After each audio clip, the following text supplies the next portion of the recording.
أعوذ بالله من الشيطان الرجيم. بسم الله الرحمن الرحيم. الحمد لله رب العالمين. الصلاة والسلام على أشرف الأنبياء والمرسلين وعلى آله وصحبه أجمعين. رب اشرح لي صدري ويسر لي أمري واحلل عقدة من لساني يفقهوا قولي. اللهم افتح علينا حكمتك وانشر علينا من خزائن رحمتك يا أرحم الراحمين.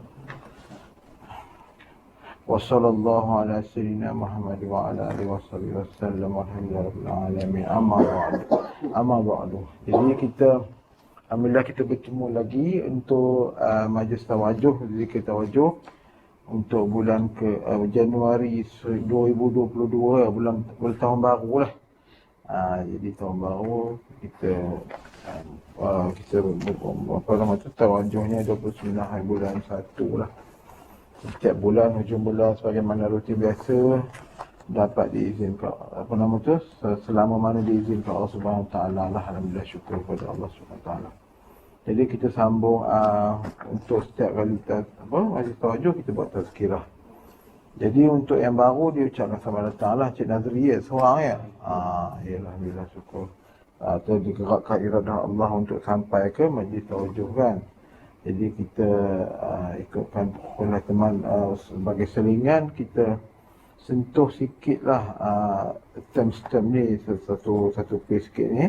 Kemudian kita sambung untuk proses penjelasan kan. Kalau ada orang baru, jadi kita bagi penjelasan asas lah. Okay, jadi kita sambung untuk istilah tasawuf, makna-makna istilah tasawuf yang telah teman senarai nukilkan di di WhatsApp. Jadi kita print out, kita tengok balik lah. Okey, kita tengok sama Latifatul Qalbi. Okey, Latifatul Qalbi ni kita faham ya, untuk orang yang kaji zikir khususiah dijazamkan zikir Latifatul Qalbi ataupun tuan-tuan sebut ZK, zikir khususiah. Cuma bezanya bila masuk dalam suluk disebut kaji Latifatul Qalbi ataupun kaji 5,000. Cuma dalam zikir tawajuh dia dibagi minimum 500. Cuma penghalusan dia, makna dia, term dia Latifatul Qalbi. Cuma beza perincian ataupun tafsilinya dari sudut ZK yang belum suluk dengan ZK yang untuk Latifatul Qalbi yang dalam suluk berbeza sikit lah. Kita sebut ni Latifatul Qalbi ni hati lah. Disebut di hujung jantung qalbi kan, dua jari dan dada kiri. Itu dia punya term, dia maksud dia. Kemudian Latifatul Ruh, bermaksud lataif yang sebelah tu, dia perhalusinya, lataifnya kejiwaan. Ini ringkasan lah, ini tak semua pengajian, ini semua term, kita nak tahu istilah saja. Okay, seterusnya Latifatul Qalbi 7,000 pengisian dia lebih kepada mentafsilikan, mengkoreksikan keadaan sir, rahsia. Latifatul sir tu kan maksud nama dia kan. Okay, untuk zikir 8,000 pula disebut Latifatul Qalbi, Latifatul Khafi, yang tafsili lagi tersembunyi. Dia pengkajian dia tentang Latifatul Khafi ni tersembunyi. Dia lebih kepada maksud kepada persandaran hati dan hajat. Dia punya specialist itu. Kemudian Latifatul Akhfa. Latifatul Akhfa ni lebih kepada membina perasaan gerun dan takut serta taat kepada Allah Subhanahu Wa Taala. Dan seterusnya zikir 10,000 Latifatun Nafsun Natikah, yakni bayangan-bayangan nafsu. Selalu kita bayang kita duduk renung atas kan. Yang renung ini dah berfungsi. Kita berangan pun renung. Yang ni berfungsi. Yang angan-angan baik pun situ, angan-angan buruk pun situ. Jadi dalam proses zikir 10,000 ni, dia membersihkan kat sini. Bila membersihkan kat sini, dia mewujudkan husnul zon. Pandang apa pun dia semua pandang baik. Yang tu menjadi cabaran. Kita tak pandang tu teruk ni, husnul zon saja. Agak yang baik sikit, boleh dah husnul zon kan. Jadi bagi orang yang duduk makam ni, dia berbeza. Dia pandang semua perbuatan Allah baik. Jadi bagi orang akliyah, kita masih duduk ke dalam nafsu bawah, rendah. Amarah ni mesti pelik. Apa pula dah benda buruk, kita pandang baik juga. Bagi orang tasawuf, orang arifilah, dia berbeza. Pengkajian dia berbeza. Dia bukan cerita teori, dia lebih kepada nampak yang sungguh-sungguh. Itu pasal orang dulu ada satu para sahabat ke tabi'in lupa lah. Orang hamba dia bawa satu kambing panggang yang panas, besi panggang kambing. Ini sebab baca satu kitab. Terkena pada anak si tuan majikan itu, jatuh besi panas pada anak tu. Meninggal anak tu. Apa majikan tu buat? Korang kalau zaman ni mau dah kita bantai dulu sebelum hantar balik polis kan. Dia bagi bebas kan hamba tu. Dia nampak perbuatan baik pada kejadian tersebut. Kita entahlah kan, tak mampu kan. Dia bebas, dia bebaskan, dia bagi pula duit lagi. Mulai ni aku bebaskan kamu. Maknanya adalah sebab dah keimanan, dia sudut keimanan, tapi dia dari sudut itu dia memandang baik perbuatan Allah. Lebihnya ada lagi lah maksud dia punya iktibar tu, cuma yang cuma fahamkan itu dia memandang baik perbuatan Allah. Bahkan dia bebaskan pula si hamba tu kan. Zaman dulu boleh hamba lagi kan. Jadi kita tak tahu mana kerahsiaan makam kedudukan muqarrabin yang Allah bagi pada si kisah dalam tentang kejadian tersebut lah zaman para tabi'in dulu. Jadi itulah dia keadaan rahsia dia. Kemudian zikir 9,000 latifatul kulli jasad. Yang ni latifatul kulli jasad ni zikir dia dah tak ada lataif dah, dia meliputi tubuh. Lataif tu titik penghalusan. Ini tubuh dia sebagai jalan penghalusan dia memandang kepada kebesaran Allah. Itu zikir kulli jasad. Ada dia cuaca dia sebenarnya. Zikir 11,000 ni ada cuaca dia, apa kegunaan dia, apa dia punya natijah dia. Yang ini kaji ni untuk orang suluk. Berbeza daripada teman punya cerita. Dekat dalam suluk dengan luar suluk berbeza. Teman terpaksa divide. Tak sama lah. Jadi seterusnya, istilah yang seterusnya yang selalu digunakan dalam term tasawuf, ukuf. Ukuf maknanya hening terhenti. Kalau kita kata ukuf di padang Arafah, waktu-waktu kita orang ambil haji kan.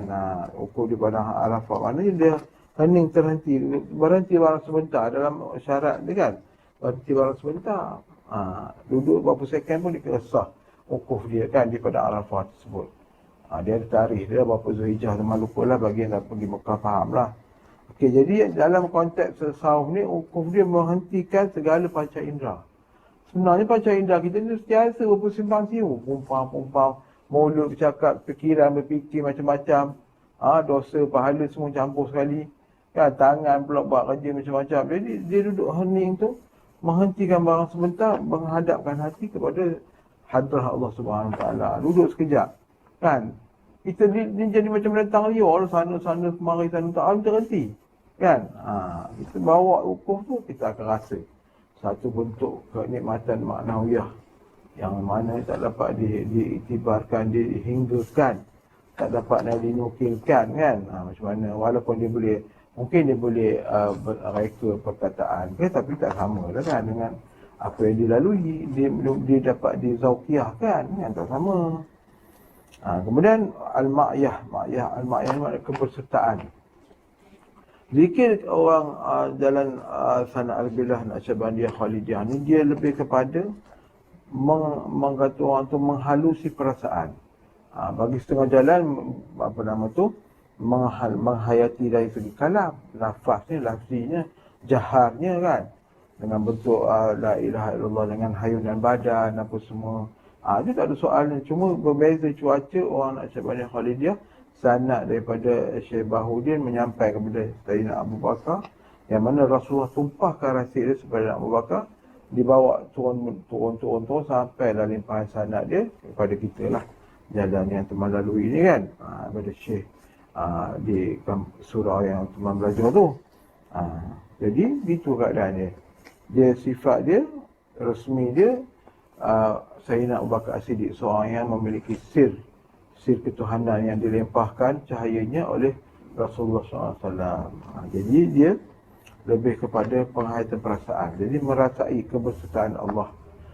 Setelah pula digali dengan ilmu usuluddin, ilmu tauhid apa semua, memahami sifat dan layak tentang Allah, memahami tentang sifat-sifat yang tak layak bagi Allah SWT, sifat-sifat orang kerendahan yang tak ada pada Allah. Jadi dia hayati. Jadi sini antara makam-makam zikirnya al-ma'yah, yakni kebersertaan, dirasai sendiri. bagi yang mengkaji. Zikir al-ma'iyah. Kemudian tahlil lah. Tahlil ni maknanya kalimah la ilaha illallah tu dia olah pada diri kita. Ada kedudukan bentuk-bentuk dia. Bentuk-bentuk zikirullah dia. Kemudian maksudnya saif ni pedang lah. Saif ada kafir saif kan. Kafir al-saif ni keadaan pedang ni memancung lah.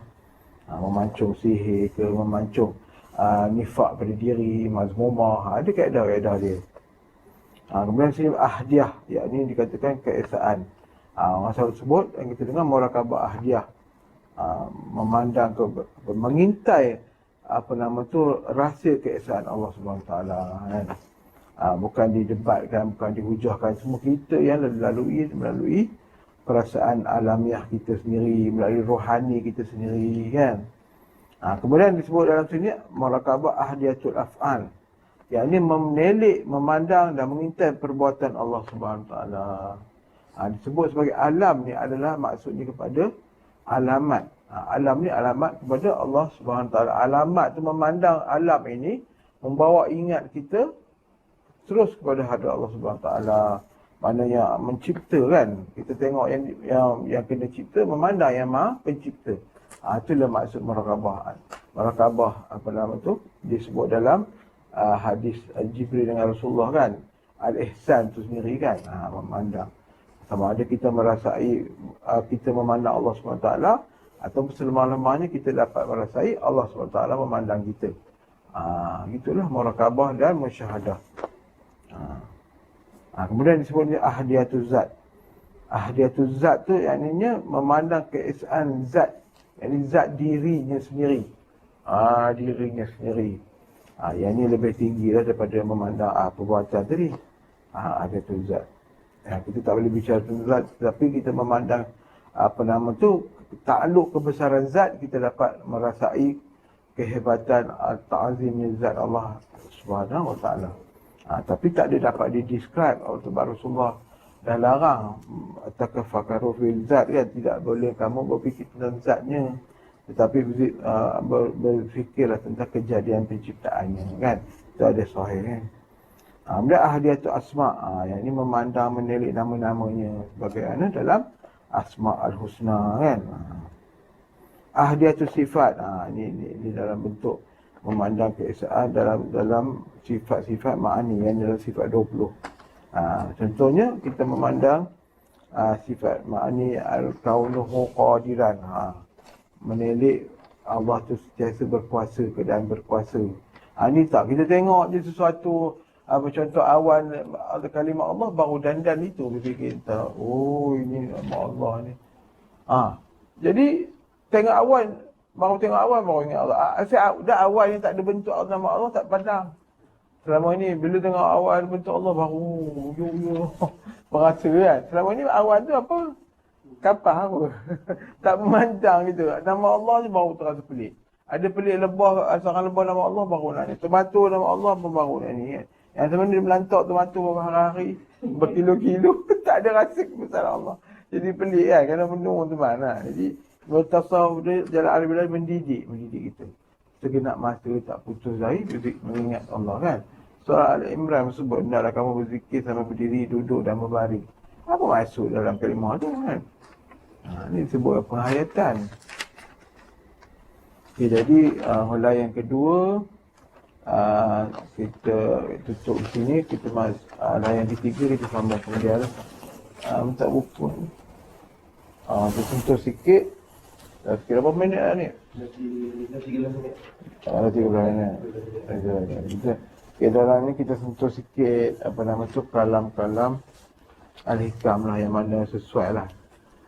Teman tak nak yang ada yang tinggi-tinggi sangat ni, kita hold dulu lah. Okay, Bismillahirrahmanirrahim. Jadi kita baca kalam hikmah Al-Hikam Syekh Ibn Athaillah Al-Askandari.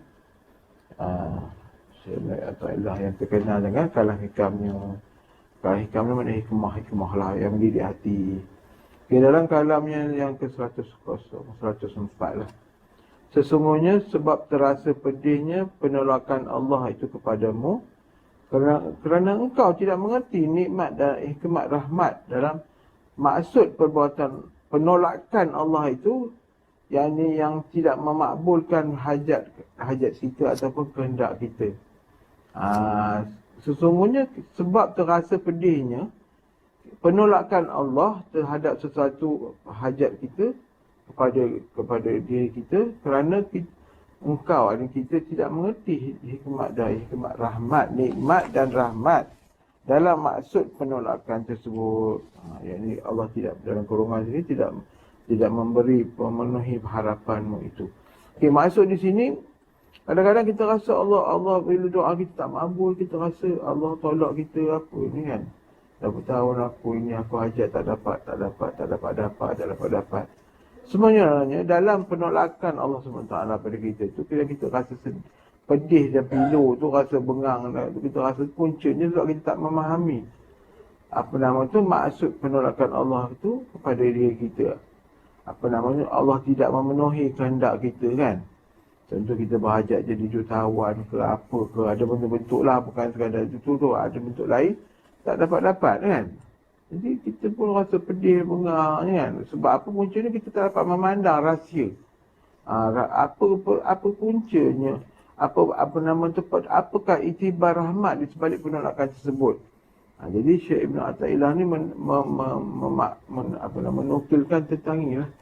Apabila seorang hamba itu, para solih itu tahu dalam mukasyafah batin dia, kasyaf maknawi dia tahu apa, kenapa Allah tolak, bahkan dia akan bersyukur ya amat-amat kan.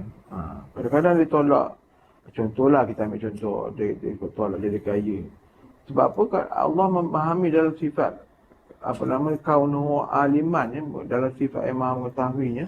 Andai kata dia beri kita kaya besok, kita akan berubah hati kan. Kan ada satu sirah penggembala kambing mohon pada Rasulullah minta 2 ekor kambing. Lalah 2-3 ekor mau lagi datang subuh solat kan. Sampai dah berpuluh ekor dah tak datang lah. Tak berjemaah dengan Rasulullah dah kan. Jadi di sinilah sebab apa? Rahsia penolakan itu sendiri kan. Jangan kita cepat melata, aku tak dapat aku ni, kenapa aku ni kan. Sebab apa? Sebab Allah ni maha mengetahui kan. Dia nak mengatur hati hamba, dia tahu. Aku dekat orang ni mampu, kalau kan tak mampu. Jadi dia tahan dulu apa semua. Sebab apa? Terasa pedihnya pasal itulah. Pasal hati kita tak dapat memahami kan.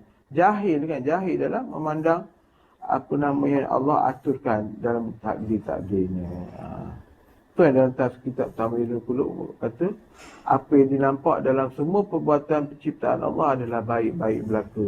Walaupun dari segi kacamata manusia boleh tu tak elok lah semua kan. Tapi itulah proses dia tu.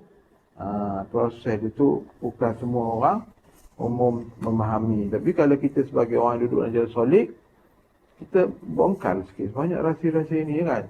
Takkanlah Syekh Ibn Athaillah je tahu kan. Dia pun nak bagi kita tahu juga tu pasal dia orang himpun ke kitab penulisan dia kan. Dia nak biarlah semua manusia tahu kan. Walaupun Allah tak bagi semua tahu kan. Sebahagian orang yang ada diiradahkan untuk duduk dalam jalan ini kan. Tak kisahlah. Tapi kan kita tidak syariat, tarikat, hakikat, marifat, kita go through semua. Itulah. Kita ada memfarakkan. Ada pula orang hakikat saja, ada pula marifat saja, tak ada. Dia kata di sini tiada sempurna iman keyakinan seseorang terhadap Allah SWT sebelum ia memiliki beberapa sifat. Yakni yakin dan penuh percaya, jazam, putus iman dia, yakni menyandar dan berharap hatinya hanya kepada Allah SWT. Maknanya tiada sempurna iman melainkan dia melalui beberapa perkara. Yakni yakin, percaya penuh, yakni menyandarkan hati. Ini disebut ayah hari Tuan Guru tu sebut tauhid tu. Tauhid ni sebut itulah. Sampai dia masuk, kalau dia duduk dalam dia duduk OC kan, meronda komunis apa semua. Kalau dia duduk dalam tim tu, kumpulan itu tak ditembak, tak kena tembakan peluru komunis. Tapi kalau tim lain, kalau dia tak duduk dalam tim tu, akan kena ambush. Pasal apa? Nur tauhid dia tu, dia cerita kat teman, dia orang tu pegang selama patah memahati komunis betul-betul. Yang dia boleh sandar macam ni, sokok. kawan lain punya cuak lah apa Basri ni. Kan? Orang lain betul-betul aim kau ini dia boleh buat itu apa. Kekuatan tauhid dia tu. Dia cakap kata teman kata yang peluru nak sampai tu Allah punya, kaum ini Allah punya. Jadi dia dah nampak kudungan hati dia semua yang di yang melatih atas muka bumi ni Allah Taala yang menguasainya. Jadi dia pegang yakin. Tapi tak semua mampu kan. Tapi tingkatan tu dia olah batin dia olah. Dengan melatih hati dan meningkatkan perasaan zikrullah dari sampai masa ke semasa kan, menghayati amal ibadatnya. Dan nombor dua, tidak sempurna iman seorang melainkan dia melalui nombor dua ni bersyukur, berterima kasih kepada Allah kerana dihindarkan daripada apa yang diujikannya dan kepada lain-lain perkara yang contohnya berupa nifak dan kelalaian dunia. Maknanya dihindarkan. Dia rasa syukurlah setiap kali dia rasa beribadat, dia tengok keburukan yang terjadi pada orang lain, dia dapat terhindar. Maknanya dia melihat contoh orang lain tu lalai, dia bersyukur dia punya kekuatan lagi hati dia kepada persandaran iman kepada Allah. Dia bersyukurlah. Kita apabila melihat kekurangan seseorang, kita bersyukur sebenarnya. Kita tak terbabit benda-benda macam tu. Bukan kita maki. Ini teruk lah apa semua kan. Kita melihat apa keburukan, kita itibar kepada dia, kita bersyukur balik kepada Allah. Aku tak kena macam tu. Syukur pada mu yang kau melindungi aku. Jadi, perkara yang buruk kita nampak tak ada membazir kan. Tuan Guru sebut membazir. Tak ada membazir. Kita tengok ini tak. Kita tengok perkara buruk, kita dalam hati kita mengutuk perbuatan Allah. Jadi kita hati-hati lah bab tu. Berapa minit lagi? Okey. 9 minit. Okey, saya tengok satu surat yang ke kalam ni. Hikam yang ke 105. Mungkin Allah membuka untukmu pintu taat, tetapi belum dibukakan bagimu qabul, yakni penerimaan. Penerimaan Allah kepada kita. Maknanya Allah masih menghalang kita daripada menuju dia. Sebagaimana ada kalanya ditakdirkan engkau berbuat dosa, tetapi menjadi asbab sampai kamu mendekatkan hatimu kepada Allah SWT. Okey. Mungkin Allah membuka untuk pintu taat, nampak dia macam nak membuat taat, tetapi belum dibukakan bagimu pintu qabul, penerimaan Allah pada kita. Sebagaimana ada kalanya ditakdirkan engkau berbuat dosa, tetapi menjadi asbab sampainya dirimu kepada Allah, mendekat kepada Allah SWT. Jadi di sini disebut kadang-kadang Allah Ta'ala menjadikan kita belum sampai kepada pintu taat, maknanya buat kebaikan. Tetapi dia letakkan kita, ditakdirkan kita berbuat dosa pula. Dalam berbuat dosa itu, dalam pada itu dicampakkan hidayah oleh Allah SWT menjadi sebab dan asbab kepada diri seseorang itu untuk mendekat hati pada Allah. Ialah disebabkan berbuat dosa itu datang ke penyesalan dan rasa bersalah, maka dia menjadi asbab dia mendekatkan dia, maknanya pintu taubat. Jangan kita kutuk orang buat dosa tu. Kan, buat dosa tu ada dia buat dosa dengan perasaan fakir, kehinaan. Berbeza orang berbuat taat tadi. Kadang-kadang berbuat taat tetapi dengan tak kabur, bongkak, ujub yang dalam maksiat-maksiat batin, maksiat-maksiat maknawi kan. Lebih mulia daripada orang yang berbuat dosa tetapi dengan perasaan fakirnya.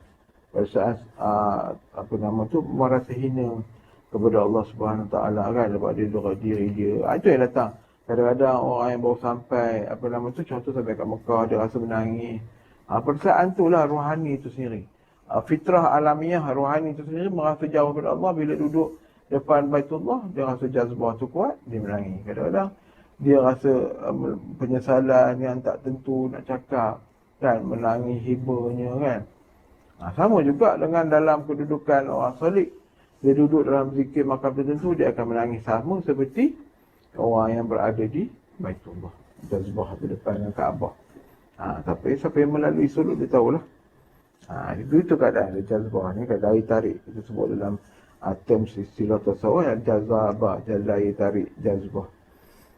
Jadi di situlah berlakunya pentingnya pendidikan hati ini, pendidikan hati yang bermula dengan zikir tu khususiyah tersebut atau berzikir latifatul qalbi.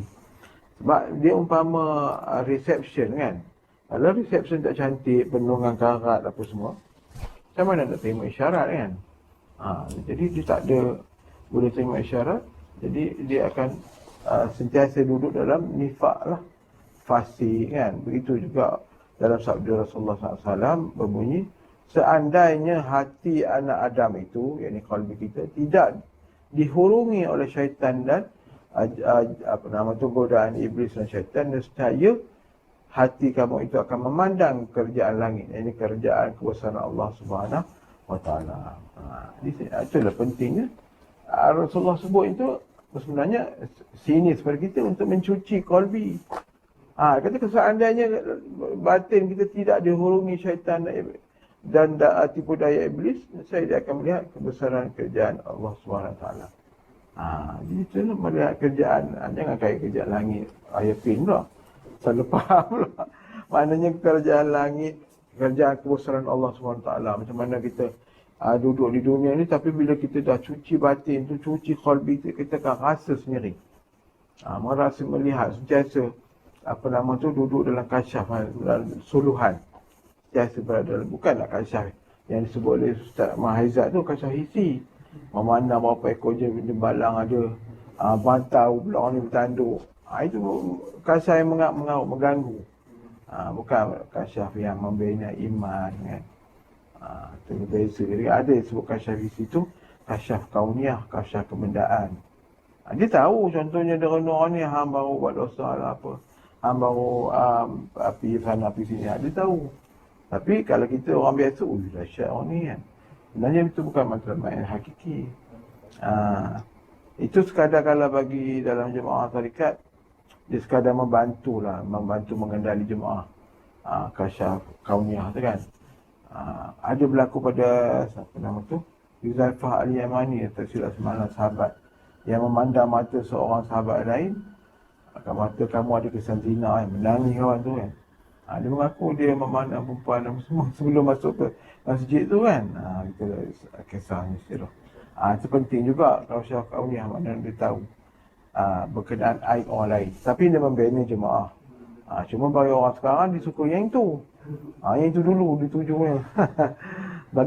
Bagi orang Arif pula, terpulang kepada Allah, kurniaan Allah dia nak bagi yang mana pun, kita tetap tak lalai. Pasal apa? Kalam yang disebut dah ilahi anta maksudi wa ridhaka maksudi. Kita duduk langsung insya-Allah selamatlah.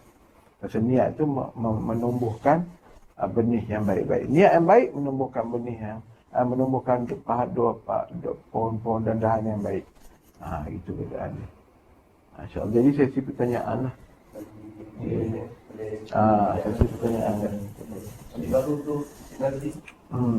Ini sampai tadi. InsyaAllah ada apa. Tanya kita tak nak. Tujuan bertanya, nak mengelak kemuskilan. Kadang jenis yang dia ada kemuskilan, dia takut nak tanya. Dia pendam setahun dulu. Alah dia belah. dia tak setuju kita tapi tak nak tanya. Tanyalah kan. Apa-apa yang berkenaan perjalanan ke. Kita faham tujuan kita apa kan. Ya.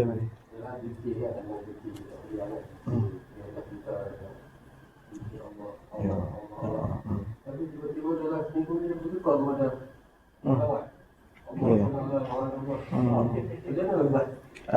Yes. Okey, dalam bentuk ini bila kita berzikir Allah tu, limpahan nurullah tu, dia akan membina akhlak Muhammad.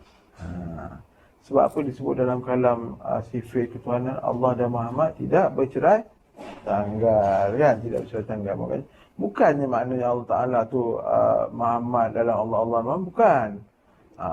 Bukan konsep itu. Cuma akhlak Rasulullah SAW adalah hasil akhlak kebaikan yang Allah limpahkan kepada Muhammad SAW.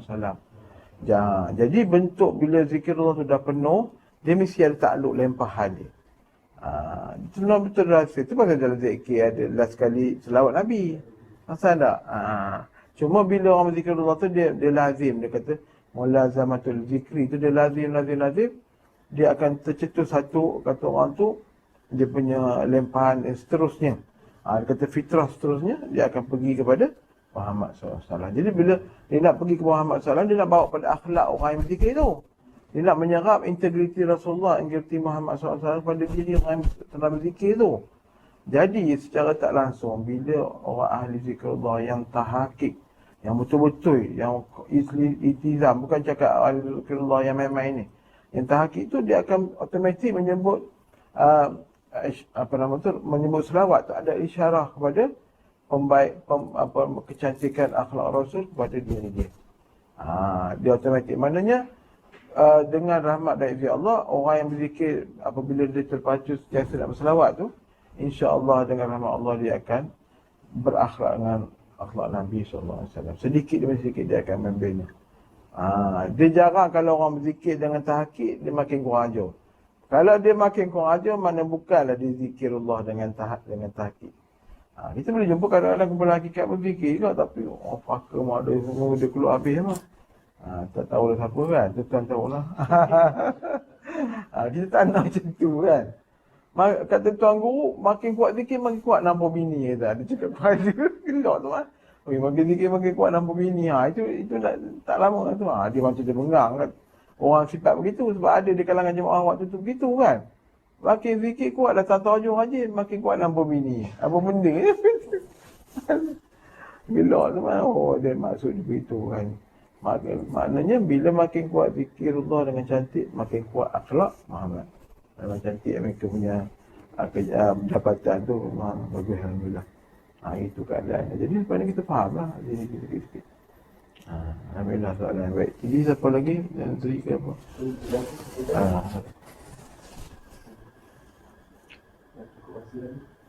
Cukup masa ya, kalau tak ada. Sila. Ada online, ada nak tanya? Contoh yang online, dibuka sesi soal jawab. Soal jawab secara berdepan betul-betul lah. Kita soal jawab dalam grup, dia suara je. Sila. Ya, sila. Perkenalkan diri. Syariza. Ya, sila. Okey, macam sekarang ni bila kita dah peringkat yang dah 40-an, dah berumur ni, so kita buat dengan zikir. Tapi adakah kita melakukan zikir berterusan ataupun zikir selalu ni, mungkin dulu kita ada kekurangan dari segi solat dan pada yang lain tu, adakah timbangan tu akan macam mana tu Ustaz? Maksudnya kita dosa-dosa yang lampau lah maksud mereka ya? So mungkin kita tahu berapa banyak yang kita lepas pandang dulu kan. Yes. Sekarang ni kita berubah pada kebaikan, kita melakukan zikir dan sebagainya. Sebab zikir ni tak pernah batal macam solat tu kadang kita batal tu dah. Tak adalah dia punya point dia tu kan. Tapi macam zikir ni, selagi kita zikir tu dia point tu terus salah, tak pernah batal kan zikir tu. Okey. Itulah sebab cuma di situ.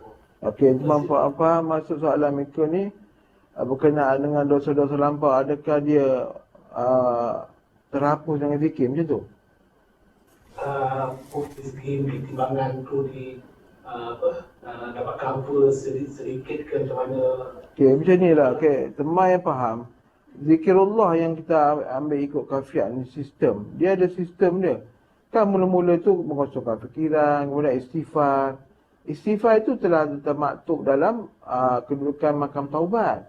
Jadi tak ada isu dosa lama, lampau apa, dulu nak imbang apa. Bila hatta kita, apa yang kita buat yang lepas-lepas, kita tetap bila dah masuk makam taubat, insya-Allah Allah ampunkan. Walaupun dosa tinggal solat, kita qada lah. Kita dah bertaubat, kita qada lah. Tapi dosa-dosa dia tak dapat digapai lagi, tak dapat diingat, kita mohon Allah clearkan semua. Itu dalam hadis dah banyak. Seandainya kata kamu mempunyai dosa sebanyak buih di lautan pun, sekiranya kamu bertaubat, beristighfar pada aku sungguh-sungguh, maka aku akan lenyapkan semua sekalian dosa. Itu dah sahih banyak sangat hadis berkenaan dosa kan. Sekiranya kamu datang dengan dosa 2 bukit Uhud, macam-macam lah. Kita sungguh-sungguh bertaubat, akan padam clear. Umpama bayi yang tidak ada dosa sama sekali kan. Tapi dengan beberapa mazhab Syafi'i dia ada letak rukun pula. Bersungguh-sungguh, kan, berterusan penyesalan, tidak lagi mengulangi. Kalau ada mengulangi balik, istighfar lagi. Itu pasal dalam kafiat zikrullah tu dia tak kira lah kita ada dosa, tak ada dosa. Ikut step sampai kita mencapai zikir yang dibenamkan dalam qalbi, kan. Zikir qalbi ni memang dia sifat dia berterusan dan menyokong kepada ibadat luar. Dia menyokong, dia rasa bila berzikir tu kecanduan dia untuk beribadat zahiri yang syar'inya, solat, puasa, zakat, haji, dia akan memboosterkan balik. Dia booster, ingat mengeduras booster pula. Jadi trending lah. Jadi itu keadaan dia. Zikirullah ni memang dia sifat dia daimun. Dia kekuatan zahir dia tercetus pada kelakuan syariat dia. Dia tidak ada farak syariat, tarikat, hakikat, marifat, tak ada farak. Tak ada kumpulan syariat satu asing. Kumpulan tarikat asing. Kumpulan hakikat asing. Kumpulan marifat lain. Tak ada macam tu. Dia mesti serangkai. Duduk sekali, kan. Itu sebab kita tak nak isu orang hakikat, orang tarikat. Mana ada cerita isu orang tarikat, hakikat asing-asing. Tak ada farak, kan. Jadi macam mana jawapan teman ni memenuhi pertanyaan Mika tu macam mana? Alhamdulillah boleh nampak ya. Jadi dia tidak ada, insya-Allah. Alhamdulillah. Tunggu. Tidak ada lagi. Cukup dah ya, lebih dah ya. Jadi kita disebabkan kekangan masa, sahabat-sahabat daripada jauh ni yang jadi teman. Syukur kepada Allah. Jangan ditolak kamu tengok kamera ni. Okay, jadi kita tutup majlis ini dengan surah Al-An'am. Bismillahirrahmanirrahim. Wal 'asri innal insana lafi khusr illa alladhina amanu wa 'amilus shalihat wa tawasaw bis sabr. Subhanakallahumma wa bihamdika Allahumma ighfir li innaka antat tawwabur rahim. Syukur, amin.